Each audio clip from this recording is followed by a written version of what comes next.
574 661 117 and a 02 Chief Justice Eye Gertrude Tokono ne wonsem eba ye wabra aban wei eba ye na ni nyina ne se no omo kire mu anene ma bi ne nsem bi a waye no etwa se yetu no ade so ema wo mo yi no efiri so wo mpamo no ane yabo Chief Justice fufuro din a wono kra de wa sha se ye na dwuma dadada na nam so ma enipakuo bi e de asem no kopie mo Supreme Court se wo mo nte ase se maame no ya pamo no enye mra kwan so entinka Supreme Court enka bi emfa ma wo mo na yenhu se kwan e de maame ne fa so no enye kwan pa enkomra enne Supreme Court etena asem no so emma eye abadwaku a wo mo tena so no eye abajajefo maako enso na wo mo kasa ye di nkomo ye bibia wieye no akwa wie se enipa no a wo mo de sansem no eba court no wo mo chese ensuo bi enyina wo mo nsem no emu enu nti court wabo wo mo nsem no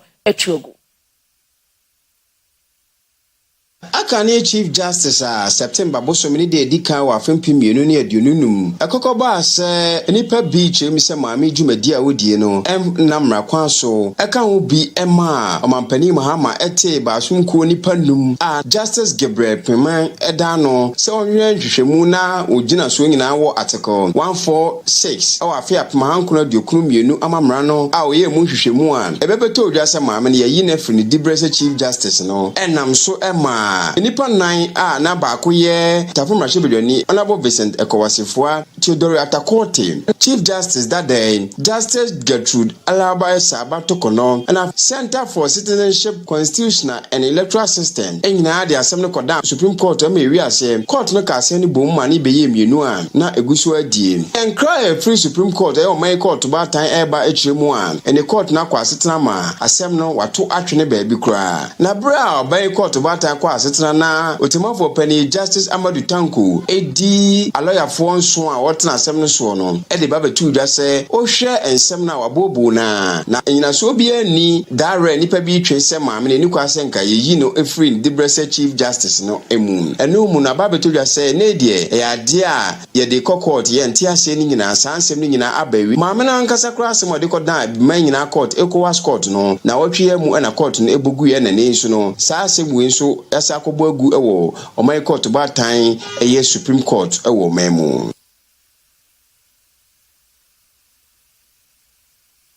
yento so na yenkonsem foforo ye de ni kirebo ewo emrahye bedwafie enne emrahye bedwafie na nya asem ketoa na yewra eye anodompre wono ena wogina emrahye bedwafie mu ekasa yedema edom kuma no asem a wo kanyina ne se aban no eye ntotoye na wakwa akwaji sike bia ye friend se carbon cash na se sike ya na eye sika aban no kwaje ho besia na wode aba behwe se oman no eye climate change anase ewiemu nsakraye de saade mo ene dru bebia na akoye nsempie no wo mo de sika ne ba behwe se dwumedie no mo se de be ya ebetumi abo ma ewiemu nsakraye ne abodie mu nyansape ebetumi akonkan ewo maimu na no na yewura eye anodompre kire mu se empremprensi ye kase ye kwa akwaje saa besia no e de aba pa de adache bia no enya de a ebeboye.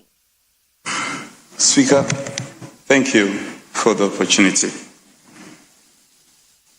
Speaker, I am indeed happy that Ghana has taken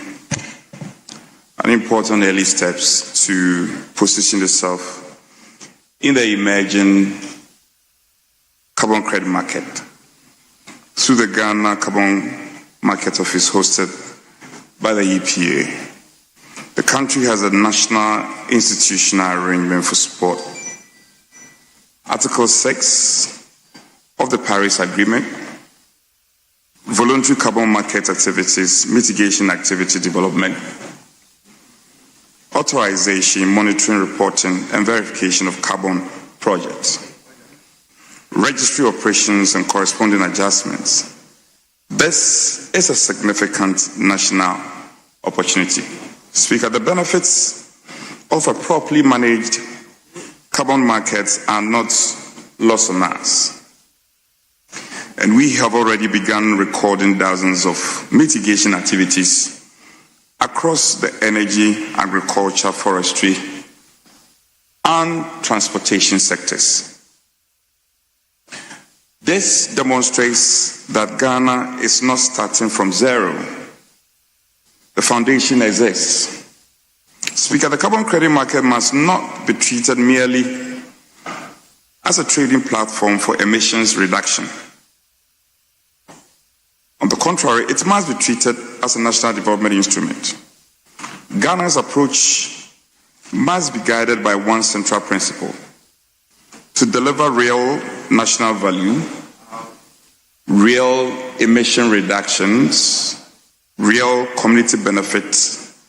and real private sector investment. The first direction government must take is to strengthen policy, clarity, and regulatory certainty. All stakeholders and participants need to know the rules. The framework already exists with the Carbon Market Office and Ghana Carbon Registry. The next step is to make the rules simpler, faster, and more predictable. Approval process must be transparent, timelines must be clear, fees must be reasonable, and the distinction between Article 6 transactions, the voluntary carbon market projects, and the non-authorized domestic carbon activities must be clearly.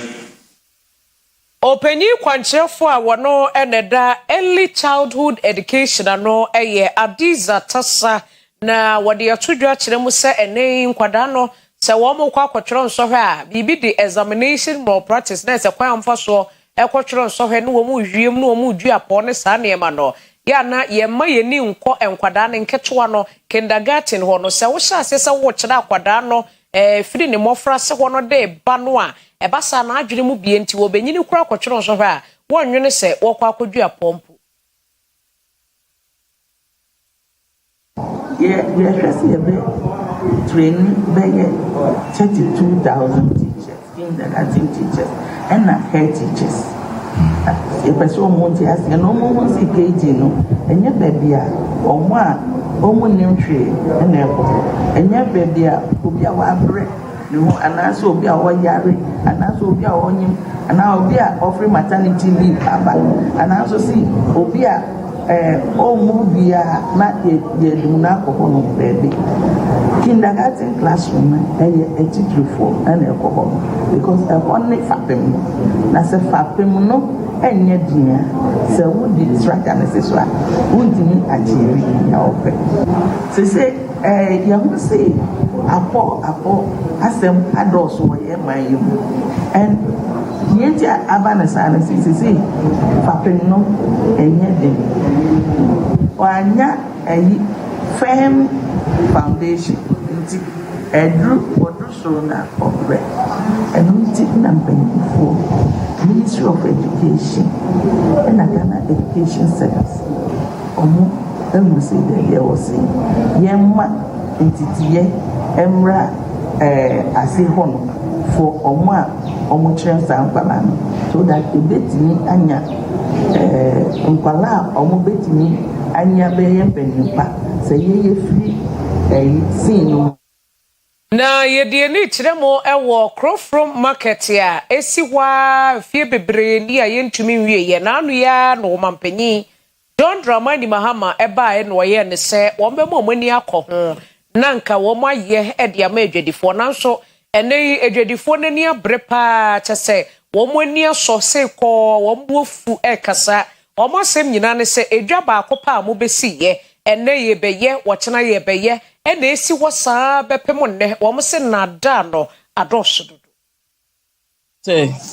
edwa yi esi wanyande de mu hia ne se nchanse na bubu nchanse na tete ne abeye hu yie the last time Mahama ba John Mahama president ba ha ena ye de tractor ne enyoma begu mu se omo ye ni gidigidi de enim se ye ni age ni ade Mahama call ye okobe 7:00 7:30 na machines ni nyina transfer dey eko ena ye ha ye tie fa ba ko bi sa na ade ntina machine ni nyina from so omo ye kwan so for lie nti o mesan so de aba abeye amabi ye wo hwa na vice so bae the same thing teje we die enya de a omo kaso omo yo is ongoing omo boa na da pa fi se ye nyina ye Ghana ma ade bi because na me megina we kura me koka kura na menim bati bi so amawu because ya security se gu ho a wa nim na beka bibia fa dwen hu se ye nye de wa unim Ghana ye we ankwa South Africa no tokwa yi bi ende kan no kura ne wo ha no kura no move o mo nko ha no kura nanka we ha ne ombe move o mo ye se o mo si dan ya fe dan ye ni agi se ko from dwem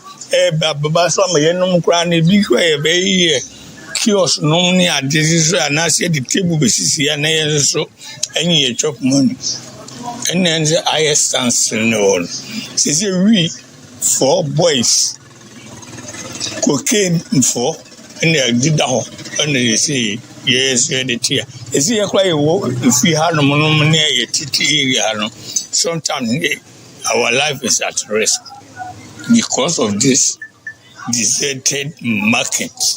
and the answer is how you say sacrum for and perform about the boom cocaine for near you know or my guma so anajo so one among so one we see would you or yanum de room young for class had demo and I acquire some fancy hotel and one with them. Now, President Abba said, Prinu, and a vice and Swabaha. I mean, any just obey na, okay, Jumana, they asked Astatia Bahama near Marcoso. And so you much I don't put your mimpo, no higher, your honey, who said, or Mashada, the journalist, Yabana would be a Sadafa, aso. Said the Omoye a Jumano and one day a Inukoe. It may be Busa and I say, mind be Busa, so when I'm sitting on Omoye, I believe in put a young poet, Metikema, the Freeman Pontemba, and my mind be enemy Giachin, then say Omoye Janams, no, Omini Janti, Frey, Ohana. Am I a dear Nipan Diana say, and Yadi Omientino, a Jandia, a Nada, no more dada, and Yadi Omoya.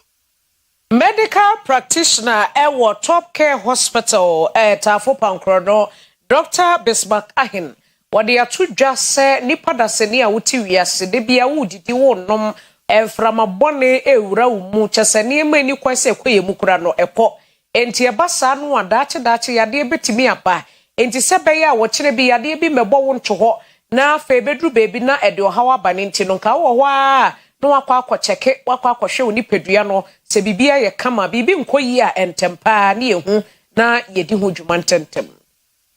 Ohwehwe teacherfo ne sukuufo yi asom womanum na afenso womani enum na Dr. Bismarck Ahin oye medical practitioner or Top Care Hospital akasa na wohwe se wohu yarewa hodo bebre nanso enipa empe check up ye obesre se ebra no ye nkwane nkwohwe enipa duemu na emwa yin Ituna yani ya celebrate akani abetuna mwaka sama bimeli ya pesa ni msema akoso so far yake nikafasi mumuni mumuni any other you eye problems if you are long sightedness you are short sightedness you are color blindness if you also ear infections impacted what will be over the small amount of care if you have conditions with the sort of tonsillitis or minimum I am the picture of mine is I've been and take advantage. Hospital second is the free time we are not to alcohol. What about you? We could be able to celebrate the moon. Possibly, or any Samwa Watson na ye president e de ma Bokrom Block BO Student Association ono so a kire botaye ntia otusa anamo no oha is school here it's big wow last day drum the chebuk my school Jesus me be so primary school to primary school even we are now like he said they are so good it's year 2004 and a couple of years hospital now very last time as a national school primary school and in school and I had a made I said yes school teacher for so they are much ọmọ tro ko wani so Madam Shelley Efrifa and a headmistress at the Mabo Chrome Block BJHS. Ono so edase echere mwa screening ebeboa wo mo. Boa de beboa ye pa. Sese ye ma no bi bebre wo ha.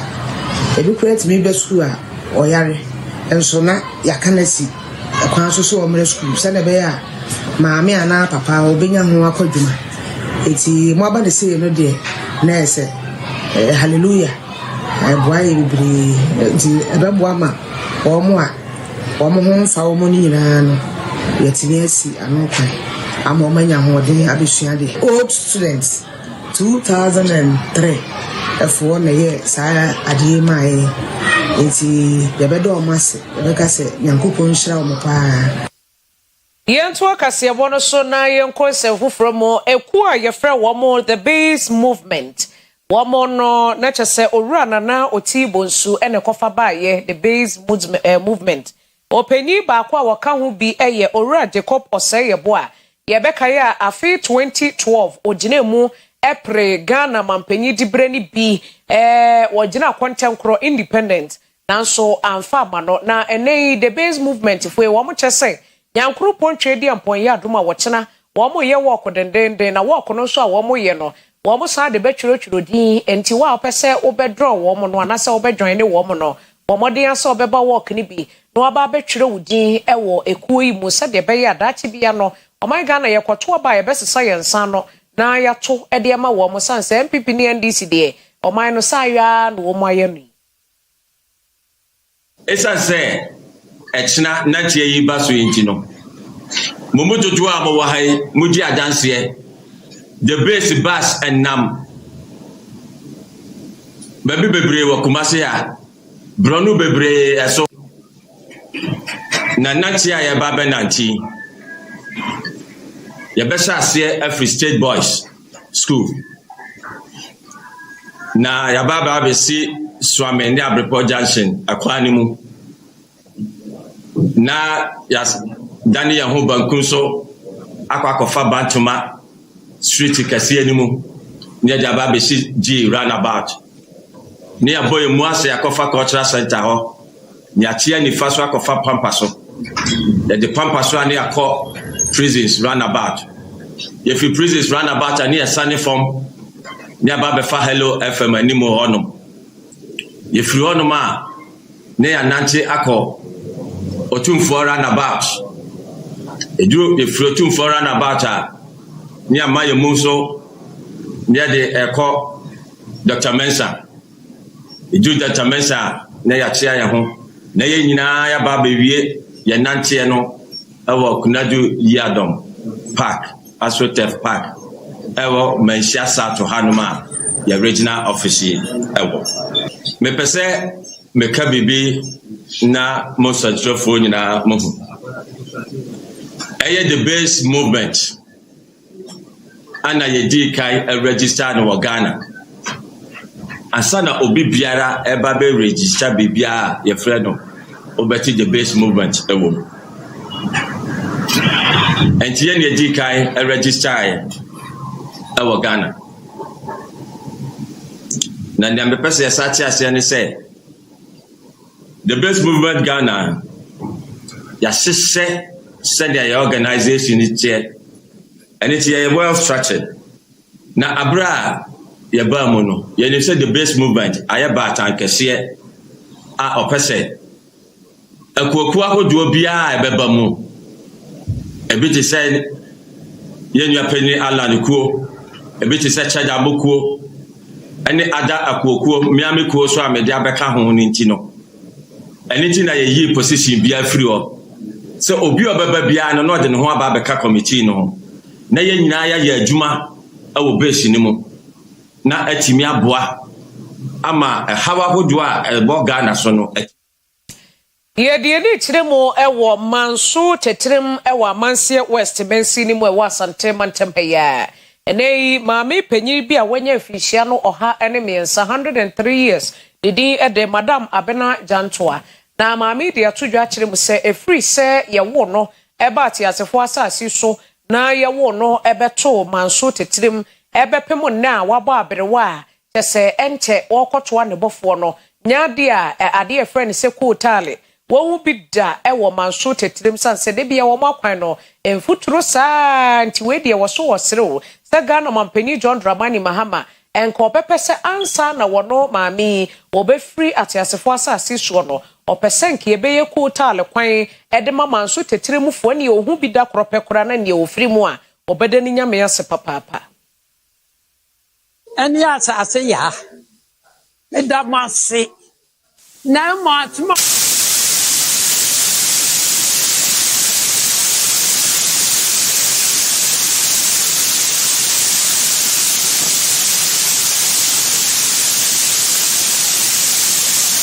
meu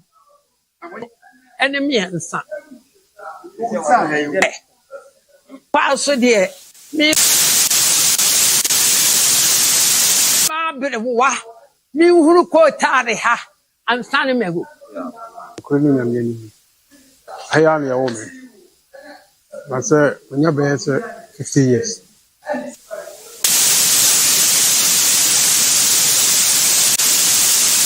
by on be da esa e de to pan mu abra Pawu East District Assembly no enei womo de atudwa kire se womo project ahodro bebreye wo se womo eye na womo de kwawieye wo se project no e makoma kwadua ba akode emprempren womo gusha wono eye ya chese womo hese enimanimu ya no bia bekoso kama dipa wode nsem yi atudwa eye panyi kwanchefo anase mensi crutch panyi a wo Pawu East eye District Assembly no Honorable Samuel Asamoah.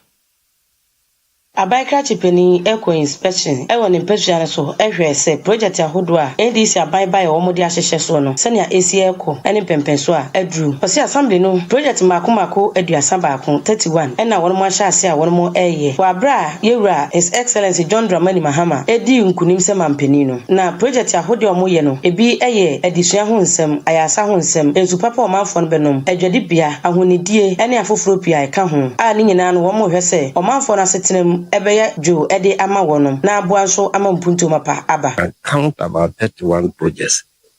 just yensa guso ya wie bi na ejina animu sese ya wie completely and na baby akofu fa so no ship compound adabia se ya wie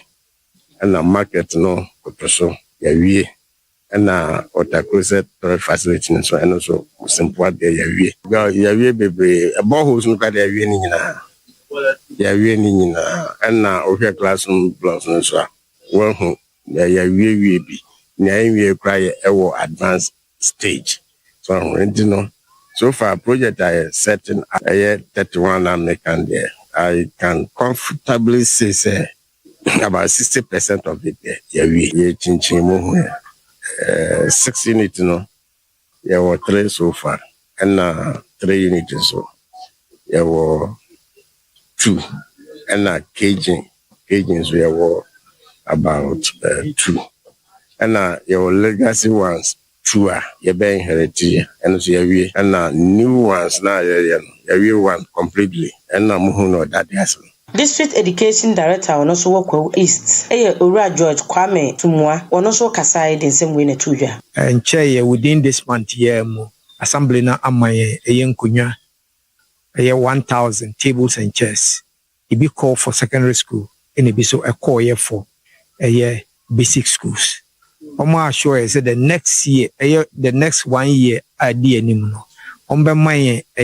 3,000 dua dexes and nobody then it means the car is for year or some bachelor day. Why any ajipa because school there are 11 courses. And ideally, no, I was say 33 classrooms, but you were 10 and 1. Yeah, you see workshops as classrooms. Students need to be put in Yasi. Until some say the ninja and classrooms now, I see furniture here. We are in a very huge deficit of classroom furniture. Until no, maybe you see Oliver, please ask for more. Oswafo a wɔhwɛ yapɔmude ensɛm so ɛyɛ honorable Kwabena Minta Akando na enei wɔn mo adai aban dwumadie soronko a wɔde ba edi ɛwɔ ɛyɛ sehwi bodi na ɛyɛ aban hyehyɛ bi a wɔde aba wɔsɛ ɛyɛ free primary health care na free primary health care no na sɛ ɛba bɛboa ama nipa a wɔn mo yade obi te sɛ diabetes pressure ɛne saa nyadewa kɛseɛ no ayɛ na ɛyɛ health insurance no ɛnkɔva no na hyɛ aban wei yɛ nhyehyɛ a ɛbɛtumi akɔva saa nyadewa no no ɛna yɛda ho adi a ɔsoafo yi egyina so ɛkasa yɛde nsɛm ahodoɔ bi ɛto dwa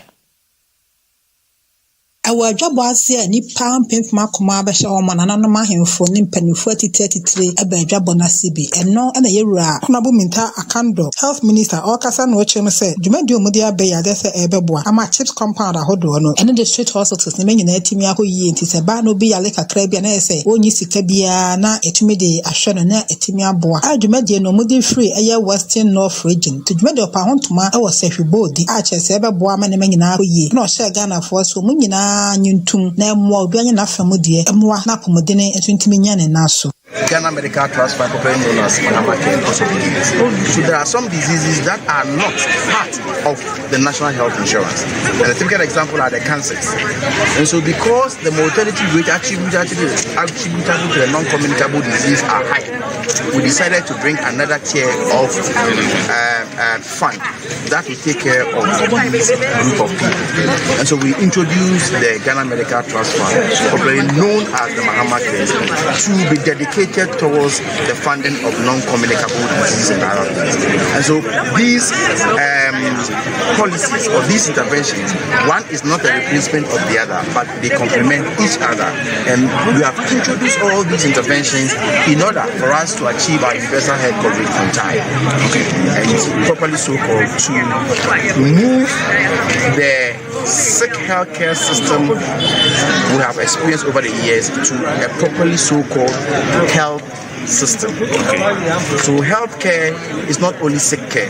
Healthcare includes sick care, preventive and promotion. That's what Anomono na wahena wa Sefibwanza ono na acting president Emma Sefiwi also traditional council no na ofori ahenke otosumienu ono so ekaside the same be to judge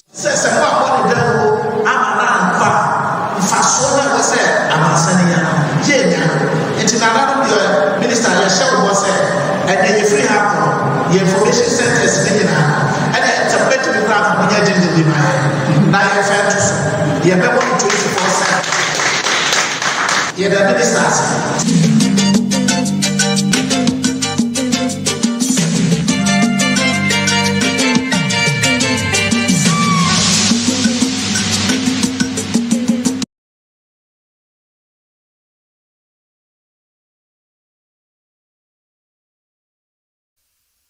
Abusiafo yesa mo nyina mo akwa babiom die drei ye die dwedie ensem ene to so World Bank e de atodwa na we kura de woni ene wode ba na wokyeremu a empo aban a wono owo ni sika na wotumi ye ni bibia mpo ne koba sesa aban no se wodeka na wontumi enya brain tua ne ntentem na se dru baby na eka ni tua no emu ayede e de ama no a etumi ha adwene etumi ma aban no ankasa kura no ne hyehyɛ bi wɔ hɔ no ma ya na emmoa no na Isaac Ona edede aka eswas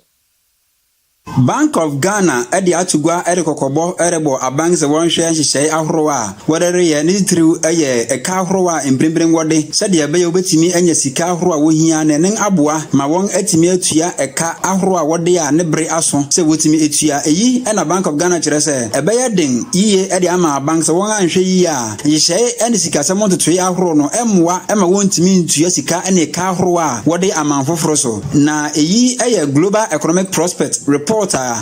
World Bank edeba tugwa ewo June wafin pinu ene adonunsia no wode atugwa ewo July da enen edikan enen ena bank ne de atugwa kire se imprempren liquidity ena roll over risk ahoro no ema interest rate ahoro erekosoro etitiriw erema eka ene fei besia foforo a abank no erebo na eyi nyinara egina inflation ne fei amemu a enen no erekofom enen ka ho bi ana ama imprempren insonsone a enen eda eka ne fei besia bomu no enen no erekosoro soro na sɛdeɛ ɛbɛyɛ a aban no ebetimi aboa na wɔn no etimi ayɛ nhyehyɛe amanaboa no Bank of Ghana ɛrehwɛ nneɛma ahorow abien deɛ edi kan ɛyɛ foreign exchange reserves na fei shares ɛwɔ short term debt ahorow a aban no betumi ayɛ na eyim no aman ahorow a mbrembrem wɔrehwɛ sɛ wɔde wɔn ho ɛreto short term borrowing no so no wobenya asotwe ahorow a ɛneng na ɛmmoa ɛma wɔn besiabɔ bra no entimi ɛnkonkan saa nso na egua ahorow na fei developing countries ahorow so no bank na asan akyerɛ bi osi capital flight